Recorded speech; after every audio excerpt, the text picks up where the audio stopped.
नमस्कार, कार्यक्रम आज की बात में आपका स्वागत है। मैं हूं आपके साथ प्रियंका गौतम। दर्शकों, कार्यक्रम में आज हम बात कर रहे हैं शिक्षा के नए अध्याय, परीक्षा, नीति और परिवर्तन की। शिक्षा किसी भी समाज की नींव है और समय के साथ साथ परीक्षा, शिक्षा, परीक्षाएं और ये पूरी प्रणाली विकसित भी हो रही है। 2020 में नई शिक्षा नीति लागू हुई और ये तीसरी बार था जब इस शिक्षा नीति में कुछ ऐड ऑन किया गया, कुछ नए बदलाव लाए गए। ये बदलाव हमारे देश में हमारे बच्चों, हमारे देश के युवा विद्यार्थियों के लिए, शिक्षकों के लिए किस तरह से सहायतामंद हो रहे हैं, फायदेमंद साबित हो रहे हैं और समाज में इसका क्या असर पड़ रहा है, इन तमाम संभावनाओं, इन तमाम विषयों पर आज हम कार्यक्रम में बात करेंगे। और शिक्षा के क्षेत्र की जब हम बात करें तो अध्यापक एक ऐसा पिलर रहता है जो न केवल एक विद्यार्थी, एक बच्चे का भविष्य का निर्माण करता है, बल्कि हमारे समाज के निर्माण में भी बेहद ही अहम और महत्वपूर्ण भूमिका निभाता है। कार्यक्रम में आज हम जानेंगे कि शिक्षा जो है और जो परीक्षाएं हैं और जो ये नीति है और ये जो बदलाव आए हैं और इन तीनों चीज़ों को जोड़कर जो कहानी भविष्य के लिए बुनी जा रही है, इन तमाम पहलुओं पर बात करेंगे। और इन तमाम पहलुओं पर बातचीत करने के लिए हमारे साथ स्टूडियो में मौजूद है एक शिक्षाविद, एक एजुकेशनल एक्सपर्ट, जो कि वर्तमान में टूटू के जो केंद्रीय विद्यालय है वहाँ पर प्रधानाचार्य के पद पर अपनी सेवाएं दे रहे हैं। मोहित गुप्ता जी हमारे साथ स्टूडियो में मौजूद है। कार्यक्रम में आपका बहुत बहुत स्वागत है सर। धन्यवाद सर। जब हम शिक्षा की बात करते हैं तो एक शिक्षाविद की राय जानना बेहद ज़रूरी हो जाता है। शिक्षा और परीक्षा पर आपकी राय जानना चाहेंगे। देखिए, आपने शिक्षा और परीक्षा कहा तो शिक्षा एक बहुत वाइड वर्ड है, बहुत बड़ा वर्ड है, और परीक्षा तो शिक्षा का एक छोटा सा हिस्सा है। असली चीज़ तो शिक्षा ही है। बच्चों को शिक्षा लेनी है, उनको अपने जीवन में आगे बढ़ना है, और जब वो अपनी ज़िंदगी में आगे चलते हैं तो हर कदम पर परीक्षा देनी पड़ती है। लेकिन असली चीज़ जो मैं कहूँगा वो शिक्षा ही है। शिक्षा के लिए उनको ज़रूरी नहीं सिर्फ शिक्षा, एक चीज़ शिक्षा नहीं है। शिक्षा में बहुत वाइड एंगल्स हमारे आते हैं। इसमें बच्चे की क्रिएटिव स्किल्स आती हैं, बच्चे की खेल कूद की लर्निंग आती है, बच्चे की कल्चरल एक्टिविटीज़ आ जाती हैं, बच्चे के लिए बहुत सी एक्टिविटीज़। ज़िंदगी भी एक परीक्षा है, लेकिन शिक्षा एक बहुत बड़ा शब्द है। शिक्षा के साथ ही परीक्षा है। शिक्षा है तभी परीक्षा है। तो परीक्षा, जिसका हम कहते हैं स्ट्रेस नहीं लेना परीक्षा पर, और शिक्षा पर हमें ज़रूर सब बच्चों को ध्यान देना चाहिए कि हम ज़्यादा से ज़्यादा शिक्षा की तरफ चलें और परीक्षा का स्ट्रेस और परीक्षा का डर निकालें। और परीक्षा एक छोटा सा वर्ड है। ठीक है सर। 2020 में नई शिक्षा नीति लागू हुई और करीब 4 साल का समय होने को चला है इस नीति को लागू हुए को। क्या लगता है आपको कि किस तरह के बदलाव इन 4 सालों में एक विद्यार्थी जीवन पर आए हैं? देखिए, शिक्षा नीति जब आई, राष्ट्रीय शिक्षा नीति हम इसको कहते हैं, राष्ट्रीय शिक्षा नीति 2020 में ये इम्प्लीमेंट हुई थी, और उसके बाद बहुत से बदलाव देखने को मिल रहे हैं। बच्चों पर चाइल्ड फोकस्ड शिक्षा प्रणाली, उस पर बच्चों पर हम बहुत ज़्यादा ध्यान दे रहे हैं। पहले हम लोग क्या करते थे कि टीचर कई बार एक मेजॉरिटी रोल में होता था, लेकिन अब हम हर टीचर का ये फोकस है कि बच्चे जो हैं उन पर फोकस किया जाए और चाइल्ड सेंटर्ड एजुकेशन हो। बच्चों के मन की बात निकालनी है और उसके हिसाब से टीचर को क्लास में चलना पड़ेगा। पहले टीचर अगर क्लास में जाते थे तो अपना जो उनके मन में वही पढ़ाना है, लेकिन आज के परिप्रेक्ष्य में हम देखते हैं कि बच्चे ही क्लास को चलाते हैं और टीचर को उनके साथ साथ चलना है। उनकी जो क्वेरीज हैं, जो उनकी मन में शंकाएं हैं, उनका समाधान करना है, साथ में अपने सिलेबस को भी पढ़ाना है, और साथ में बच्चों की जो बहुमुखी प्रतिभा है उसका हमें निखारना है। और जब वो निखरेगी तभी बच्चे आगे बढ़कर आएंगे और तभी वो आगे कुछ कर पाएंगे। जिंदगी एक परीक्षा है, जैसे मैंने कहा, और उस परीक्षा में सफल होना है, और उसको सफल होने के लिए बहुत सी स्किल्स उनको डेवलप करनी पड़ती हैं। और नई शिक्षा नीति इसी पर बेस्ड है कि बच्चे अपने जीवन में सक्सेसफुल हों। वो एक डिग्री, एक डिप्लोमा या एक क्लास या एक किसी भी आप चीज़ को कह लीजिए, वो उतना सा नहीं है। उससे बढ़कर बहुत आगे चलकर जीवन में वो बच्चे सक्सेसफुल हों, अपने अच्छे अच्छे काम करें, उनकी मॉरल वैल्यूज़ हों, उनकी एजुकेशन में जो भी वो अपने देश के लिए कर सकते हैं, राष्ट्र समर्पण के लिए कर सकते हैं, देशभक्ति की भावना उनके अंदर जागृत हो, वो सब चीज़ें इसमें समाहित हैं। ठीक है। तो जो न्यू एजुकेशनल पॉलिसी है उसके तहत कोशिश की जाती है कि जो एक बच्चा है, एक विद्यार्थी है, उसका ओवरऑल सर्वांगीण विकास हो, उसकी रचनात्मकता बढ़े और वो एक आत्मनिर्भर बन सके। ठीक है, नई शिक्षा नीति लागू होने के बाद शिक्षक को कितनी दिक्कतें आई? एक पैटर्न होता है आपकी पढ़ाई का, एजुकेशन का, एक जो काफ़ी सालों से चला आ रहा है। इस एजुकेशन पॉलिसी के हिसाब से काफ़ी बदलाव जो है एक अध्यापक को भी करने पड़े, उनको ट्रेनिंग भी मिली, प्रशिक्षण दिया गया बाकायदा। तो एक अध्यापक के तौर पर आपको क्या लगा, कितना चैलेंजिंग था और कितना चैलेंजिंग अभी भी है इस नई शिक्षा नीति को लागू करना? चैलेंजेस की बात जहाँ तक हम करें, चैलेंजेस मैं नहीं मानता कि बहुत ज़्यादा चैलेंजेस हैं, क्योंकि जब एक टीचर डेडिकेटेड होकर अपने बच्चों के लिए समर्पित हो जाता है तो चैलेंजेस अपने आप खत्म हो जाते हैं। फीलिंग जहाँ पर अच्छी है वहाँ पर चैलेंजेस अपने आप जाते रहते हैं, और चैलेंजेस बहुत ज़्यादा नहीं है, क्योंकि हमें बच्चों के साथ मिलकर 1 और 1 11 होना है। टीचर और बच्चे जब मिलकर 1 और 1 11 हो जाते हैं तो बहुत ज़्यादा प्रॉब्लम्स उसमें नहीं आती हैं, और बच्चे की जो ओवरऑल डेवलपमेंट है उसके लिए हम काम करते हैं, बच्चे को इम्प्रूव करते हैं, उसका कॉन्फिडेंस बिल्डअप करते हैं, और टीचर्स का भी यही रोल है, बच्चे भी टीचर्स को कोऑपरेट करते हैं। तो ऐसे चैलेंजेस बहुत ज़्यादा मैं नहीं कहूँगा कि हैं, लेकिन जहाँ पर अड़चनें आती हैं मिलकर उन अड़चनों का समाधान निकाला जाता है। और स्कूल में तो यही है कि बच्चे और टीचर मिलकर, और हम तो पेरेंट्स को भी साथ में जोड़ते हैं, पेरेंट्स का भी एक बहुत बड़ा रोल है। तो जब तीनों का ट्रायंगल एक डायरेक्शन में काम करता है तो वो गोल जरूर अचीव होते हैं। ठीक है, तो जो ये नई एजुकेशनल पॉलिसी है इसके तहत मैं देख रही थी कि सेक्टर्स में बांटा गया है बच्चों की एजुकेशन को, 4 3 3 5 5 4 5 3 3 4 तक इस तरह से बांटा गया है। ये क्या है कि इस तरह से इसके अंतर्गत काम किया जाता है? जैसे फाउंडेशनल स्टेज पहले हम कहते हैं, फाउंडेशनल स्टेज, बच्चे की फाउंडेशनल स्टेज, उसमें बाल वाटिका के 3 साल आ जाते हैं, और उसके बाद फर्स्ट और सेकंड क्लास, ये फाउंडेशनल स्टेज है। नई जो हमारी राष्ट्रीय शिक्षा नीति है इसमें फाउंडेशनल स्टेज पर बहुत ज्यादा स्ट्रेस दिया जा रहा है, क्योंकि फाउंडेशनल स्टेज पर अगर हम बच्चे पर ज्यादा ध्यान देते हैं और उसकी फाउंडेशन अच्छी हो जाती है तो वो आगे चलकर और अच्छे से चीजों को समझेगा और अच्छी शिक्षा की तरफ वो जाएगा। तो पहले जो 5 साल है फाउंडेशनल स्टेज के हैं, और इसमें हम फाउंडेशनल लिटरेसी या न्यूमरेसी पर बहुत ज्यादा आजकल गौर कर रहे हैं कि बच्चा सच में पढ़ना लिखना सीख ले। उसकी जो न्यूमेरिकल कैपेबिलिटीज हैं, अब जैसे काउंटिंग लिखनी है, मल्टीप्लिकेशन करनी है, एडिशन करना है, तो वो स्किल्स बच्चे की इंप्रूव होनी चाहिए, और बच्चा चीज़ों को पढ़ पाए जो फर्स्ट और सेकंड और के बच्चे हैं। वहां तक उसको हम FLN का टारगेट हम अचीव करना चाहते हैं, फाउंडेशनल लिटरेसी एंड न्यूमरेसी का। फिर हमारी प्रिपरेटरी स्टेज आ जाती है जिसमें 3rd 4th 5th आ जाती हैं, फिर मिडिल स्टेज है, सीनियर सेकेंडरी तक चला जाता है। फिर वो हाँ, बेसिकली जो स्ट्रेस बच्चों को छोटी क्लासेस में दिया जाता था अर्लियर, लिखना, ये सब चीजें वो नहीं है। फन एंड लर्न वाला सिस्टम, फन एंड लर्न वाला सिस्टम, दैट इज गुड, क्योंकि वो बच्चे की मेंटल ग्रोथ के लिए भी बहुत अच्छा है, मानसिक स्वास्थ्य के लिए जो है बहुत जरूरी होता है कि बच्चा जो है भी और स्ट्रेस फ्री होकर सीखे। हाँ, स्ट्रेस भी ना ले। और स्ट्रेस की जब बात करते हैं तो एग्जाम्स आने वाले हैं, तो बच्चों को काफी ज्यादा जो है एग्जाम से पहले स्ट्रेस रहता है। हमारे देश के प्रधानमंत्री वो भी एग्जाम से पहले जो है संवाद करते हैं देश के विद्यार्थियों से, अभिभावकों से भी, और इस बार तो काफी अलग तरीके से उन्होंने वो संवाद किया है। तो इस संवाद को आप कैसे देखते हैं, कितना महत्वपूर्ण होता है जब एक देश का प्रधानमंत्री जो है देश के युवा से, जो देश बनाएंगे कल, उनसे संवाद करता है, तो इसको कैसे देखते हैं आप? देखिए, स्ट्रेस तो एक नेचुरल चीज़ है, नॉर्मल है, हर बच्चे के अंदर स्ट्रेस होता है, लेकिन ऐसे समय पर परीक्षाओं से पहले अगर प्रधानमंत्री जी खुद बच्चों को कहते हैं कि स्ट्रेस नहीं लेना है, मेहनत करनी है, अपने टारगेट लेने हैं और उसके लिए काम करना है, तो ये बहुत बड़ी बात है। क्योंकि बच्चा जनरली स्ट्रेस में होते हैं, हम ऐसा नहीं कह सकते कि बच्चे स्ट्रेस में नहीं होते, कंपटीशन भी बच्चों में होता है, स्ट्रेस भी होता है, लेकिन इतनी बड़ी हस्ती अगर प्रधानमंत्री जी खुद बच्चों से रूबरू हो रहे हैं और ये कह रहे हैं कि आप लर्निंग ऑफ जॉय को एंजॉय कीजिए, कि खुशी के साथ आप सीखिए, अपने टारगेट को लेकर चलिए, और अपने आपको ये रिग्रेट ना हो कि आपने मेहनत नहीं की।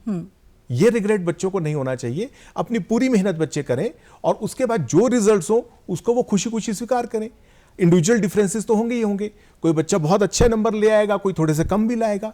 अगर कम नंबर भी आए तो कोई बहुत बड़ी उसमें ऐसी बात नहीं है, बच्चे को ये कॉन्फिडेंस होना चाहिए, लेकिन हाँ, उसको लगे कि हाँ मैंने मेहनत की, मेहनत करने के बाद जो रिजल्ट्स आए जैसे आए वो उसको स्वीकार होने चाहिए।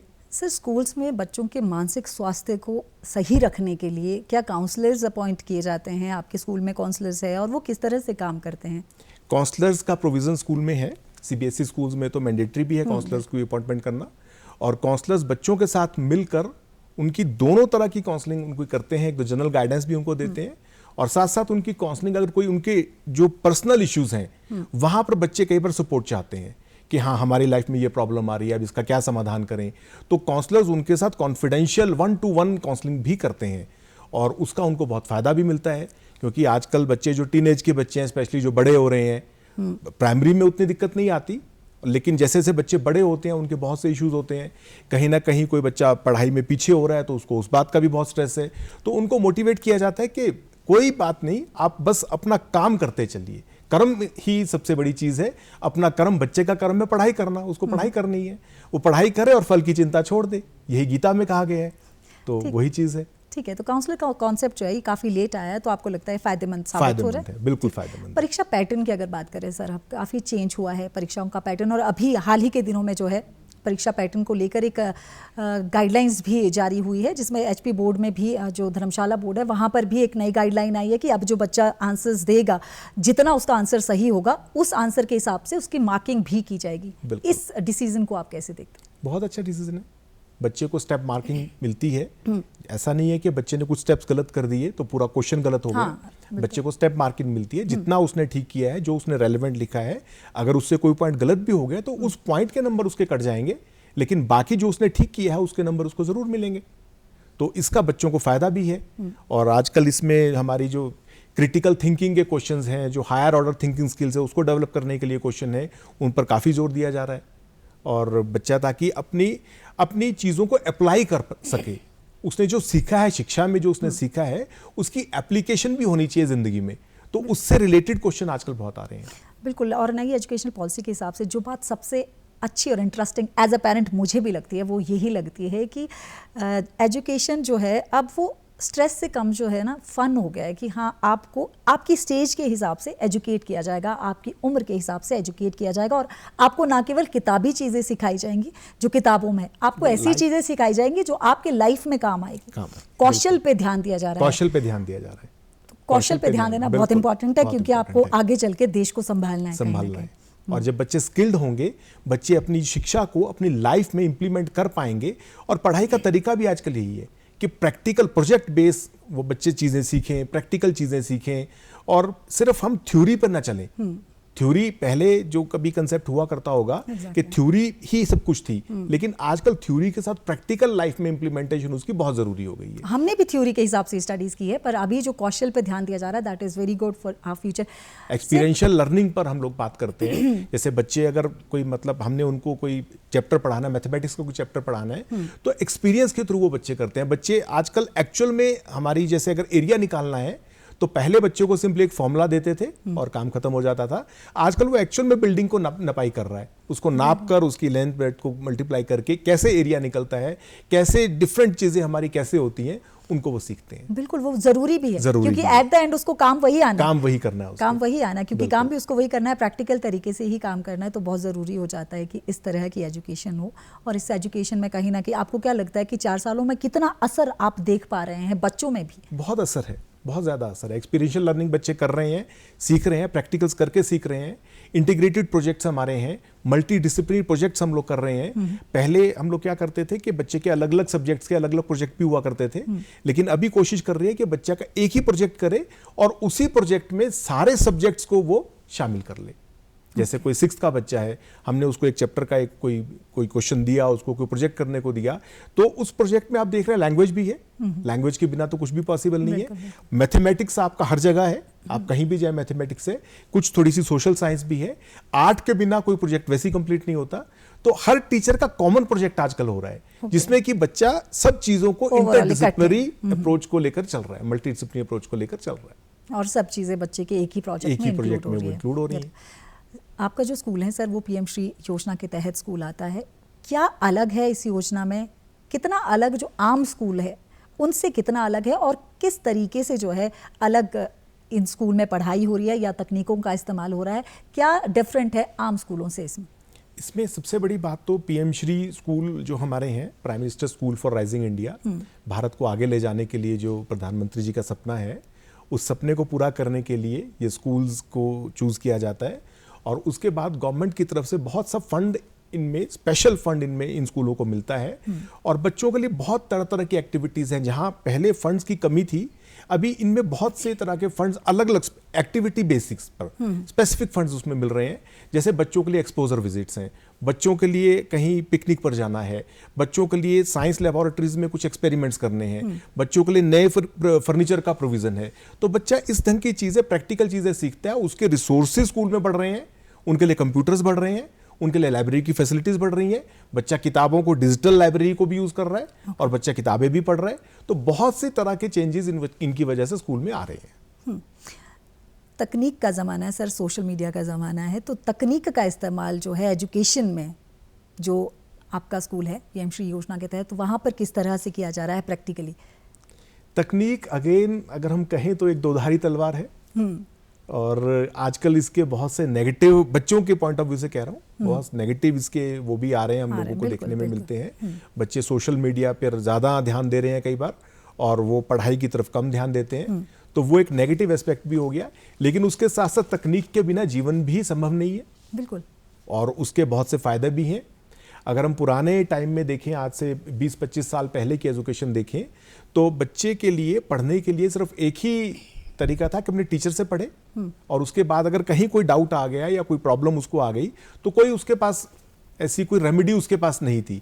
लेकिन आजकल क्या हो रहा है कि आजकल बच्चे यूट्यूब पर कहीं ना कहीं से कुछ ना कुछ हेल्प उनको इंटरनेट के माध्यम से मिल जाती है, तो उनके जो क्वेश्चन और डाउट्स है वहीं के वहीं क्लियर हो जाते हैं।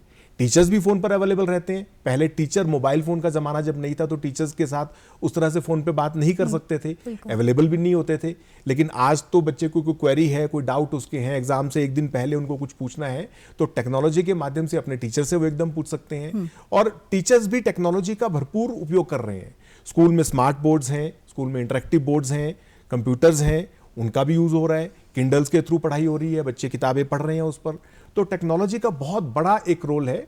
और जो चीजें पहले बच्चे सिंपल मॉडल से नहीं सीखते थे, इंटरनेट के माध्यम से वो चीजें आज लाइव प्रोजेक्ट्स की फॉर्म में बच्चे सीख रहे हैं। तो टेक्नोलॉजी का बहुत बड़ा एक रोल है और इसको बहुत पॉजिटिव वे में लेना चाहिए। तो आपका कहने का मतलब कि अब संसाधन और अवसंरचना की कोई कमी नहीं है, तो संरचना भी है, संसाधन भी है, बस एक अध्यापक को अपना रोल पूरी तरह से निभाना है, तो बच्चों का भविष्य जो है पक्का जो है वो आत्मनिर्भर बच्चे बनेंगे और भविष्य भी उज्जवल होगा। एक शिक्षक के तौर पे आपको क्या लगता है कि अभी भी क्या स्कोप्स है जिससे एक शिक्षक और एक बच्चे के बीच का जो कनेक्शन है, जो संबंध है, और प्रगाढ़ और सुदृढ़ होना चाहिए और हो सकता है? देखिए, टीचर और बच्चे का संबंध तो बहुत पायस है, बहुत ही पवित्र एक संबंध है। और गुरु अकेला एक ऐसी चीज है, टीचिंग एक अकेला प्रोफेशन ऐसा है जिसमें हम बच्चे के लिए ही काम करते हैं। उसकी सक्सेस में ही हमारी सक्सेस है। अगर बच्चे अच्छे नंबर लाते हैं तो बच्चे के साथ साथ किसका नाम होता है? स्कूल का। किसका नाम होता है? टीचर का, पेरेंट्स का। हम सब बच्चे की परफॉर्मेंस के साथ बंधे हुए हैं, इसलिए और हमारी जिम्मेदारी भी बनती है, हम लायबल भी हैं कि हम बच्चे को बेस्ट एजुकेशन दें। उसकी जिंदगी में जो समस्याएं आ रही हैं, जो चैप्टर में उसको प्रॉब्लम आ रही हैं, जो उसको समस्याएं आ रही हैं, उनको दूर करने के लिए टीचर्स भी काम कर रहे हैं, स्कूल भी काम कर रहे हैं, पेरेंट्स भी काम कर रहे हैं। और टीचर और बच्चे की बॉन्डिंग जहां बहुत अच्छी है वहां बच्चा भी आगे जा रहा है और टीचर को भी सेटिस्फेक्शन मिलती है। टीचर जब अच्छा सा पढ़ाकर आते हैं क्लास में तो एक जॉब सेटिस्फेक्शन की फीलिंग जो जिसको हम कहते हैं वो बहुत ज्यादा टीचिंग में है। टीचिंग एक बहुत अच्छा प्रोफेशन है और मैं तो कहता हूं कि ज्यादा से ज्यादा अच्छे से अच्छे लोगों को इसमें आना चाहिए। ठीक है, तो जो आपके स्कूल की अगर पर्टिकुलरली बात करें तो जो बच्चे हैं आपके स्कूल के, जब आप उनसे इंटरेक्शन करते हैं, बात करते हैं, तो आपको कहीं पे लगता है कि बच्चों में जो है आजकल एंग्जाइटी बहुत ज़्यादा बढ़ रही है? क्योंकि कहीं ना कहीं देखा गया है, जैसे कि आपने भी कहा, सोशल मीडिया का इस्तेमाल बच्चे कर रहे हैं और इन सब चीज़ों से क्या होता है कि बच्चा जो है, उसको आपने कहा कि उसके सारे सवालों के जवाब जो है वो सोशल मीडिया पर अवेलेबल रहते हैं। तो कहीं ना कहीं अभिभावकों का भी ये कहना है कि कहीं ना कहीं वो कनेक्शन जो होता है एक अध्यापक और बच्चे का, वो टूट रहा है, क्योंकि उसको वो सारे जवाब तो सोशल मीडिया पर अवेलेबल है, हर जवाब जो उसको चाहिए, तो ही डजंट नीड कि वो अपने टीचर से जाके अलग से आफ्टर क्लास वो बात करे, बैठे और अपने सवालों के जवाब जाने। मैं देखिए, टीचर के रोल और बच्चे का जो कनेक्शन है यहाँ पर थोड़ा सा आपसे डिसएग्री करूंगा। क्योंकि बच्चे और टीचर, सोशल मीडिया कभी भी टीचर का प्लेस नहीं ले सकता, सवाल ही पैदा नहीं होता। टीचर का अपना एक रोल है। हाँ, सोशल मीडिया कहीं ना कहीं हेल्प करता है, असिस्ट करता है, लेकिन टीचर अपनी जगह है। सोशल मीडिया में ट्यूटर्स अवेलेबल है हर तरह के, हर सब्जेक्ट के, आपकी हर क्वेरी दूर करने के लिए। लेकिन वो पर्सनल जो एक कनेक्शन है, पर्सनल जो टच है टीचर और बच्चे के बीच का, वो सोशल मीडिया पे नहीं है। सोशल मीडिया कहीं फायदे भी हैं, लेकिन उसके साथ साथ बच्चे को स्ट्रेस भी दे रहा है। उसको जो मेंटल वेलबींग की प्रॉब्लम्स आ रही है, over use of social media, ये उसका बहुत बड़ा कारण है। बच्चे सोशल मीडिया पर कुछ ना कुछ करते हुए फिर अपने फ्रेंड सर्कल में कहीं ना कहीं उसमें बिजी हो जाते हैं, और कोई चैट कर रहा है, कोई इस ढंग की चीजें कर रहा है, कोई रील्स देख रहा है, जैसा प्रधानमंत्री जी भी कहते हैं। तो वो जब एक्सेस हो जाता है तो वो सोशल, उसकी जो प्रॉब्लम्स हैं सोशल मीडिया की, वो भी बहुत बढ़ती हैं। लेकिन टीचर का रोल हम मना नहीं कर सकते। टीचर और बच्चा जब आपस में मिलकर चलते हैं तो मैंने कहा 1 और 1 11 होते हैं। ठीक है, सामाजिक और एक प्रभाव जो रहता है अध्यापक का, वो ज़रूर रहता है। जैसा कि मैंने पहले भी कहा कि एक समाज के निर्माण में, एक व्यक्ति के निर्माण में, एक विद्यार्थी के ओवरऑल निर्माण में, उसके सर्वांगीण विकास में अध्यापक की भूमिका बेहद महत्वपूर्ण रहती है। एक बहुत ही मजबूत पिलर का काम एक टीचर जो है वो करता है। आपको क्या लगता है कि भविष्य की रूपरेखा की अगर बात करें तो भविष्य में एजुकेशन सिस्टम को आप कैसे देखते हैं, और इसमें क्या कोई ऐसी चीज़ है, कोई लूप होल है जिस पर एक शिक्षाविद की राय हम जानना चाहेंगे, एक प्रधानाचार्य की नहीं, एक शिक्षाविद कैसे सोचता है कि क्या चीज़ें हैं जो और ऐड ऑन हो सकती है और मजबूत हमारी शिक्षा प्रणाली, हमारी शिक्षा व्यवस्था हो सकती है। देखिए, अभी सोशल मीडिया की जहाँ तक हमने बात की तो उसके वजह से अभी बच्चे, कई जगह ऐसी प्रॉब्लम्स आ रही हैं कि बच्चे उसकी वजह से मेंटल वेलबींग पे उनके प्रॉब्लम आ रही है। वो उतना ज़्यादा स्वस्थ फील नहीं कर रहे, उनके टेंशन और डिप्रेशन में भी कई बच्चे जा रहे हैं। तो वो जो एक कारण हमारा बन रहा है कि उसकी वजह से एक मेजर लूप होल हमारा बनता है, और बच्चों को हमें शिक्षा के साथ जोड़ना पड़ेगा। स्कूल में जब एक्टिविटीज़, बहुत सारी एक्टिविटीज़ होती हैं, अब स्कूल में बच्चे ने किसी कल्चरल एक्टिविटी में पार्टिसिपेट किया, अब कल्चरल एक्टिविटी में पार्टिसिपेट करने के बाद जो उसको सेटिस्फेक्शन मिलती है जब वो कहीं पार्टिसिपेट करता है, गेम्स में वो पार्टिसिपेट कर रहा है, गेम्स में पार्टिसिपेट करके जब एक्चुअल गेम खेलना है, मैदान में जाकर अगर बास्केटबॉल खेलनी है, फुटबॉल खेलनी है, क्रिकेट खेलना है, उसकी जो सेटिस्फेक्शन है वो सोशल मीडिया पे तो नहीं मिल रही। बिल्कुल। तो हमें शिक्षा को इसी ढंग से आगे चलाना पड़ेगा जिसमें कि बच्चा डिफरेंट एक्टिविटीज में लगा रहे, इन्वॉल्व हो जाए, और स्कूल में वो उसको इन्वॉल्वमेंट पूरी मिलती है। डिफरेंट अब बच्चे ने किसी स्टेज पर जाकर मॉर्निंग असेंबली में कोई थॉट बोला, ऐसे बच्चे भी आते हैं जिनको मैं तो पूछता हूं अपने स्कूल में बच्चों को कि बताओ कि कौन बच्चा ऐसा है जिसने पहली बार स्टेज पर आ रहा है और कभी स्टेज पे बात नहीं की, या कौन सा बच्चा खेलने में कभी ग्राउंड में जाकर उसने बॉल से कोई भी चीज नहीं खेली। तो बच्चे आते हैं, तो उनको मोटिवेट करके हम लोग आगे लेकर जाते हैं। ठीक है सर, एक सवाल है कि आजकल देखा गया है कि अक्सर जो बच्चे हैं, अभिभावक हैं, उनकी तरफ से भी बच्चों को स्ट्रेस दिया जाता है। 10th के बाद मोस्टली जो अभिभावक है वो कोशिश करते हैं कि उनका बच्चा कुछ प्रोफेशनल एजुकेशन में जाए और डमी +2 करे। बहुत ज़्यादा इस तरह के मामले हो रहे हैं, इस तरह के मामले खबरों में भी अक्सर देखने मिलते हैं, और इससे बच्चे का स्ट्रेस लेवल जो है काफ़ी ज़्यादा बढ़ जाता है, क्योंकि एक साथ तो उसको +2 की पढ़ाई भी करनी है, साथ में उसको प्रोफेशनल एजुकेशन के लिए भी, प्रेपरेटरी एजुकेशन के लिए भी तैयारी करनी है, तो डबल स्ट्रेस उसके ऊपर पेरेंट्स की तरफ से ही डलता है। तो इस चीज़ को लिए आप क्या लोगों को किस तरह की राय देना चाहेंगे कि इस तरह के जो डिसीजन पेरेंट्स लेते हैं वो कितने सही है और कितने गलत? देखिए, डमी स्कूल्स की जहाँ तक बात है, पहली तो सीबीएसई की तरफ से या डिफरेंट बोर्ड्स की तरफ से अलाउड ही नहीं है। बच्चे को रेगुलर स्कूलिंग करनी है, उसकी 75% अटेंडेंस होना कंपलसरी है, बच्चा स्कूल में सीखता भी तभी है। तो डमी की तो हमें बात ही नहीं करनी चाहिए। लोग करते हैं, still they are doing it. हाँ, बिल्कुल करते हैं, लेकिन वो एक गलत तरीका है। बच्चों को रेगुलर स्कूल में आना चाहिए, रेगुलर उसको डिफरेंट एक्टिविटीज़ में पार्टिसिपेट करना चाहिए, और स्कूलों में पढ़ाई के साथ साथ जो 12th की पढ़ाई है उसके साथ साथ बाकी पढ़ाई पे भी बच्चे जब फोकस करते हैं तो उनको कोई दिक्कत नहीं आती और वो कर लेते हैं। बच्चों को मैं अक्सर बात करता हूँ बच्चों के साथ, आपसे एक एग्जाम्पल भी देता हूँ कि एक बच्चे को हमने कहा कि चलो आज मैं आपको गिटार बजाना सिखाता हूँ, या चलो मोटर कार चलाना, छोटे बच्चों को तो नहीं कहेंगे लेकिन बड़े उसमें अगर आप कहते हैं कि कार चलाना सिखाता हूँ, और आपने थ्योरी में उनको पढ़ा दिया कि चलो आज हम ये करते हैं, और 1 घंटे के बाद बच्चे को पूछिए कि क्या आप गिटार बजा पाओगे, तो बच्चा कहेगा नहीं। बिल्कुल बिल्कुल। तो यही चीज समझने वाली कि प्रैक्टिस, बच्चे को स्किल की तरफ हमें लेकर जाना है, वो प्रैक्टिस करें, और जितनी प्रैक्टिस बच्चा करेगा तभी वो अपनी लाइफ में सक्सेसफुल हो पाएगा। बच्चों को हम समझाते हैं कि देखो, अगर कोई गिटारिस्ट कोई धुन बजाता है और 15 सेकंड की धुन है, लेकिन उसके पीछे उसकी कितने सालों की मेहनत होती है। सर, बहुत ही कम शब्दों में, समय की कमी है, अंत में आप स्टूडेंट्स से एग्जाम आने वाले हैं, इसके लिए कर आप स्टूडेंट्स को क्या मैसेज देना चाहेंगे? बच्चों को दिल से पढ़ाई करें, दिल से मेहनत करें, और रिजल्ट की चिंता मत करें, रिजल्ट अच्छा ही आएगा। बहुत बहुत शुक्रिया, आप प्रोग्राम में आए। हमारे दर्शकों, खासतौर पे जो हमारे अभिभावक है और विद्यार्थी, उनके साथ जो है अहम जानकारी जो आपने साझा की, बहुत बहुत शुक्रिया। थैंक यू, धन्यवाद। तो दर्शकों, आज हमने बात की शिक्षा के नए आधार, शिक्षा की जो परिवर्तन शिक्षा के क्षेत्र में हो रहे हैं, जो नीतियां, परीक्षाएं जो है वो आने वाली है, उसको लेकर हमारे जो मेहमान थे आज, उन्होंने आपको तमाम जानकारी दी और कोशिश की कि अभिभावक इस बात को समझे कि बच्चों को स्ट्रेस देने से बेहतर है कि बच्चों के दोस्त बने, दोस्त बनकर उनके उज्जवल भविष्य का निर्माण करें। कार्यक्रम में इतना ही, दीजिए इजाज़त, नमस्कार।